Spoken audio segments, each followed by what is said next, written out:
Adding to this, the birth narratives don't talk about Jesus's premortal power and divinity.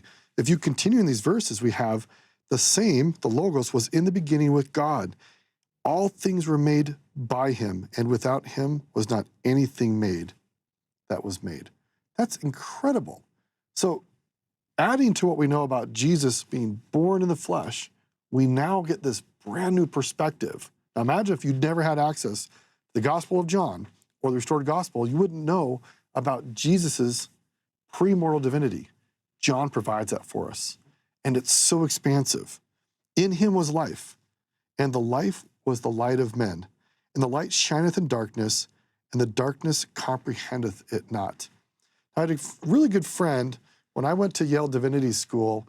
It was a very ecumenical learning experience. And that's a fancy term meaning that people from lots of different religious traditions came together to study the Bible. So we'd have Bible classes in the morning, and then we'd all get together at the cafeteria for lunch, my Baptist and Catholic and Episcopalian friends and others. We'd all sit around talking about things that we had studied with the professors and our different perspectives from our different theological traditions. And I remember talking about this concept of comprehension. I mentioned to this friend, this Episcopalian friend, that I thought it was strange that some Christians said we could not comprehend God. I'm like, I feel like I can know God through prayer. And he said, you just used a different word.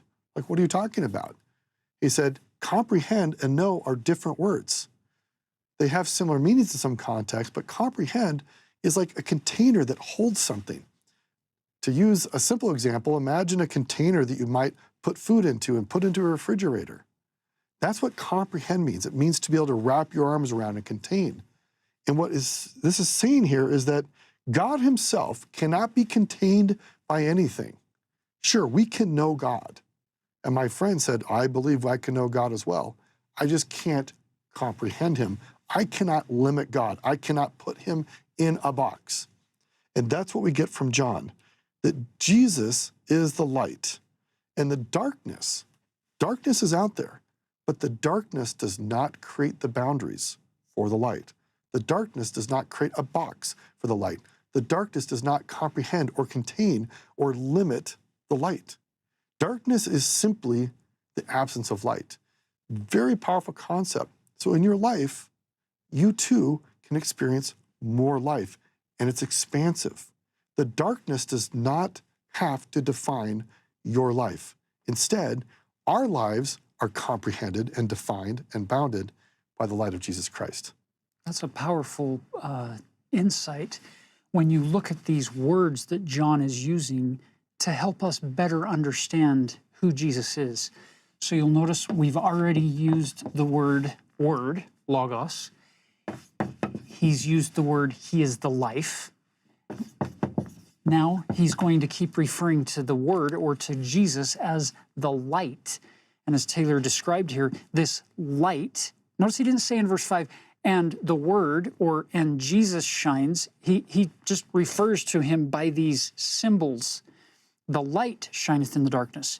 Now notice verse 6 and 7. He introduces you to John the Baptist.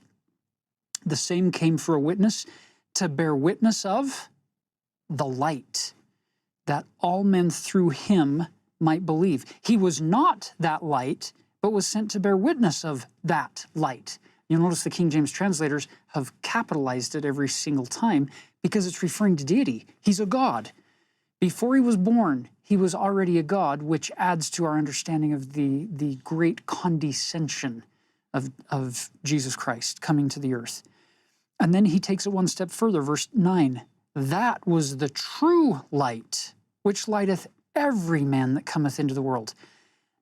That means every single person who was ever born has received the light of Christ, this power in our being it gives us that ability to use our agency, that conscience, some people have referred to it as, that inner compass that everybody has, this sense of right and wrong, a moral compass, if you will, that everybody is enlightened by.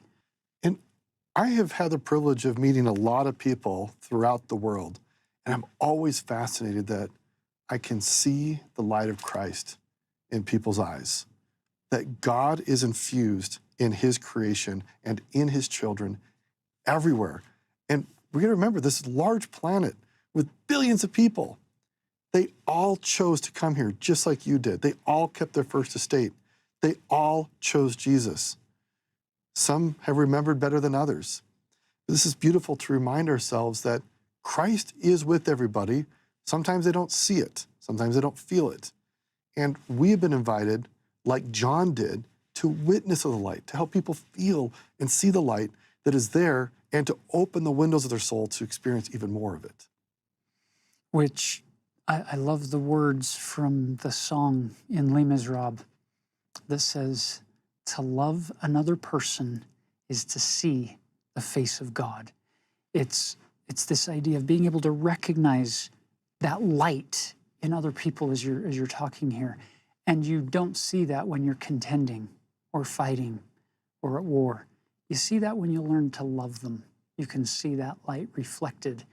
I love the idea that Mother Teresa of Calcutta shared, that she was asked, how can you possibly do this work among the poorest of the poorest of the poor, the most deplorable situations that humans could be living in, and you work with these people? And her answer was, I look for the face of Jesus in everybody I meet. And then she goes on to say, I've never once been disappointed. Tells you something about this idea of the power of love and to be able to recognize this light in other people.